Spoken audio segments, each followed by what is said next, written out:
the young black entrepreneurs. Get rich, get money, get paper, get paid. Keep yourself laced, get your ones, get your duns out the slums. To the young black entrepreneurs. Get dollars, get cash, straight up, don't get fucked. Get your bucks, then get big. Cash your first millions and live off the insurance. To the young black entrepreneurs. To the young black entrepreneurs. When I hit the block, pistol on my side, bundle of dope in my socks, dime bags of pot and a sack of $20 rocks. I'm a hustler, I was taught be about green. Therefore, I got to have it by all means. I be thuggin', BG was raised that way. Can't see. What up, what up, what up, what up, what up, what up, what up? This your boy Old Dot from Cross the Track TV. Listen, man, we here today with Shawn Jones. Take action or stay broke. Oh, let's talk about it. We come to talk about it at his store. Put that shirt on. What's up, my guy? What's good, brother? Yo, man, listen. When I walked in the store, I knew I was on to something. And you was on to something. Oh yeah. You know what I'm saying? Gotta like, keep the mind wandering, keep going, you know what I'm saying? Right. Yeah, The whole presentation, marketing, everything, from the time I walked out and I seen the branding on the truck. Yeah. I was like, okay. Cause what a lot of people don't know, to me, everything is about marketing, right, and branding. Right, that's a fact. You feel what I'm saying? And That's then, what was another thing that was eye-catching was, you got the clothing store. Right. Everybody do what when they put them clothes on? They put that shit on. They put that shit on. They put that shit on. You feel what I'm saying? Right. But okay, you flipped it. Right. We gonna put that shirt on. But you know Got when you you. come I in here, got you. you putting that That's shit all. on. That's You know all. what I'm saying? That's all. So I'm catching all that. But look, man, listen. For the viewers, man, I just want to chop it up with you, get some information, and give it to them, because they say information is informative. Right. And listen, what, in this small town of Angela, North Carolina, what made you have the guts to start an urban clothing store? That's fast. So this is actually our third clothing store. Right real? beside the gas station, you know, Sonny's over there we were just talking about. We had a store called Flashy Fly Fashions. You know what I'm saying? So that was back in 2010, 11 or something like that, 12. But yeah, it's kind of like the town needed, you know what I'm saying? Right. It ain't too many places where you could go get fly-ed, or too many places where you could go get your custom shirt, you know, custom embroidered hats and all that stuff like that. So I basically, you know, I am bringing something to the town that, you know, people could get, you know, custom designs made, anything they want, you know what I'm saying? I got them. One thing, because I'm an entrepreneur as well, and I hear a lot of times people say, you know, entrepreneurs, you know, you crazy. Right. You crazy to take 10, 20,000 and invest it in something that you know, that you don't know if you're gonna get a return. Yeah. But just listening to you, it seems like you done took that chance before, and it might not pan out, right? Yeah. But guess what? We gonna keep going. We're gonna keep going, man. That's one thing I like about what Nip said. He said it's a marathon. It's a marathon. You got to keep going. You can't stop, man. And you know, because I used to do music, right? So, right. And I figured like that ain't gonna pay the bills, because you know all the artists that was coming out, you know, they talking about shit they ain't do. You know what I'm saying? Right. Which left the real artists like, damn, like they talking about this shit and they getting recognition, and we speaking some real facts, like. So I was like, okay, I'm gonna leave that alone. So then I jumped into real estate. You know, so right now I got a strategy that teach people how to flip, you know, virtual wholesaling properties all across the country. You know, it's virtual wholesaling, so it's virtual real estate. Right. But that kind of paved the way for this right here. You know, because I've been, you know, fly and dressing nice. I was the only child, and so my mom was always, you know, getting fly or, you know, looking good. You know, not for nobody but just for me. You know what I'm saying? Right. So you know, I had to bring this right here to the town. And you know, the investment side of it, I'm using all my cash. I ain't going to go get no loan, no credit cards, no none of that, because I don't like paying people like that. You know what I'm saying? Right. So it's all profit. You know what I'm saying? So basically, what I did, I flipped some houses and bought this right here. Everything in. So listening to that, my question is, where did you get that entrepreneurial mind frame from? I'm tired of being hungry all the time.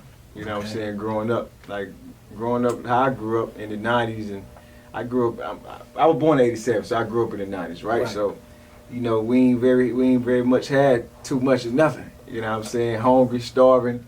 And I used to always be like, man, I'm gonna do something that, you know, where I could just feed people and help people.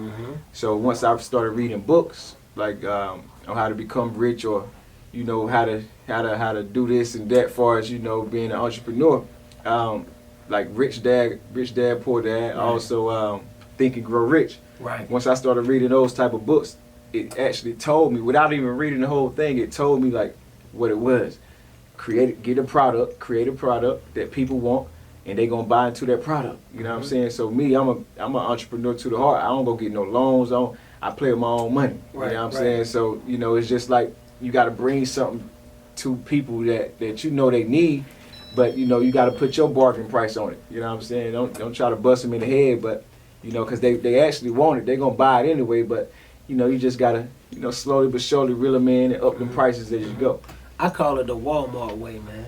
Okay. You feel what I'm saying? Why's that? Because it's like this, you know, if you bring them a product, and you know you could sell this product for $50. Right. You paid $20 for it. Right. But you know you know it's gonna struggle to sell it for $50, but if you sell it for $32, $35, right, you can sell it in quantities. Hey, that's why I call it the Walmart way. Yeah. You feel what I'm saying? Yeah. But nah, that's facts. Well, a lot of people are big on designer.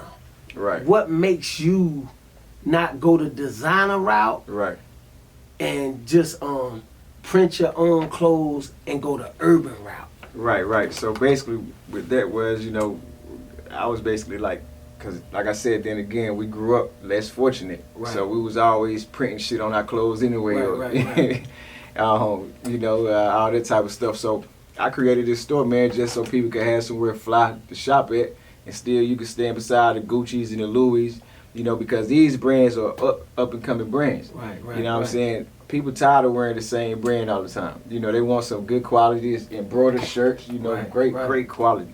You know what I'm saying? So, you know, these people, it's like these people, it's their turn. These different brands, you know, it's their turn to, you know, be the Gucci's and the Louis. So, you know, and then it's affordable. Right. You know, for me, because I got a vendor's license, so I buy in bulk. You know, small, medium, large are the same shirt, and you know, but it's a gold mine.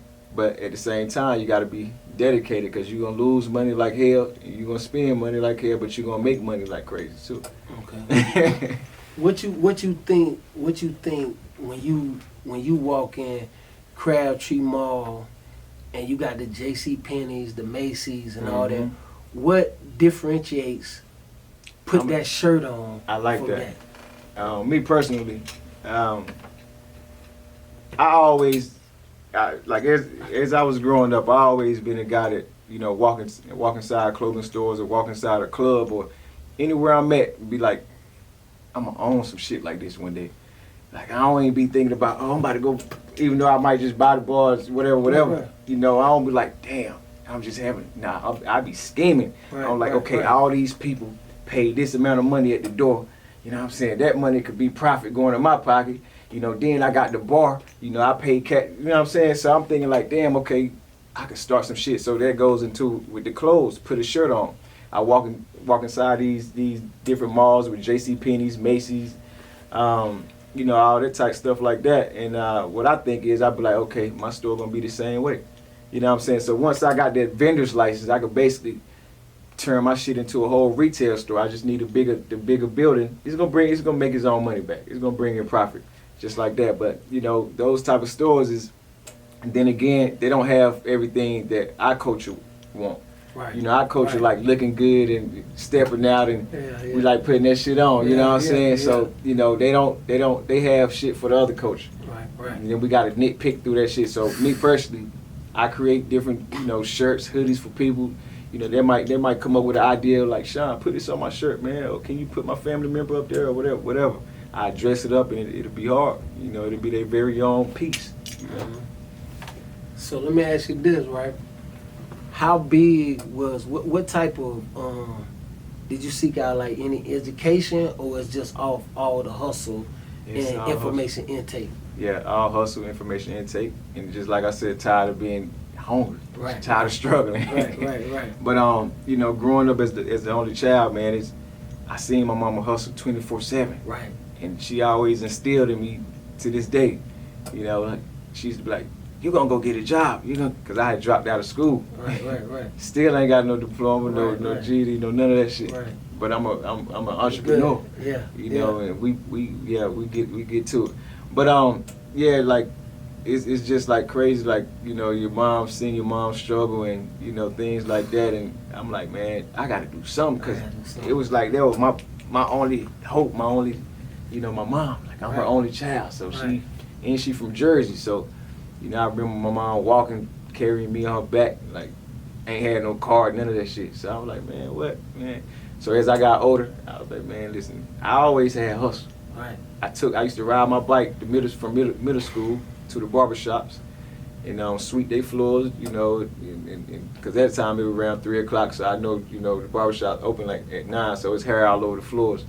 Go in there, mop the floor, mop the back, but sweep the, you know, the little area where they cutting hair at, and they'll pay me some money, probably like $30, $40 or something like that, and I go to the candy shop and buy tons of candy and go to school and sell that candy to people. Yeah. You know what I'm saying? I was like 12, 13.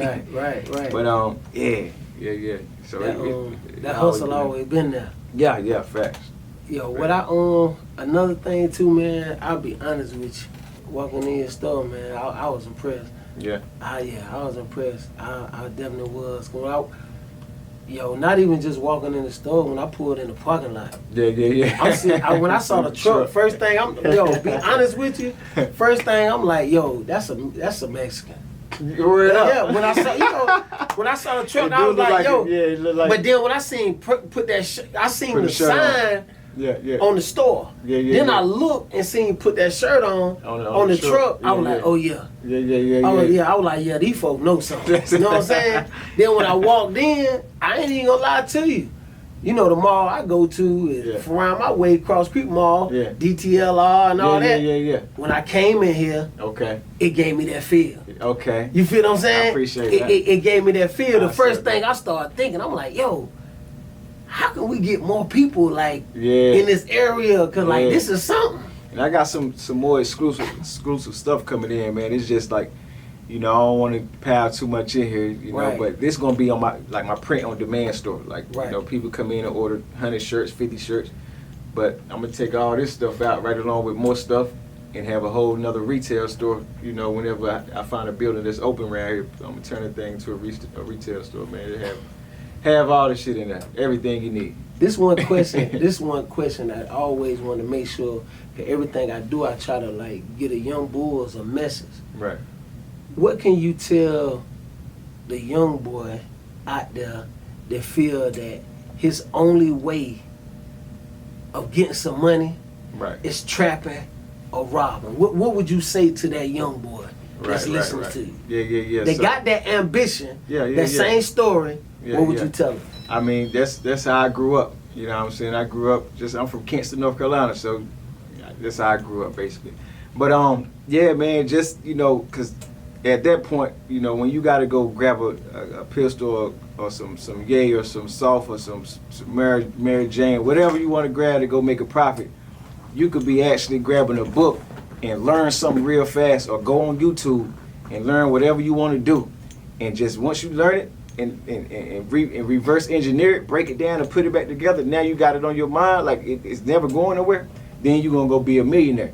So a lot of people get caught up in a life where you see other people doing shit and you think it's cool.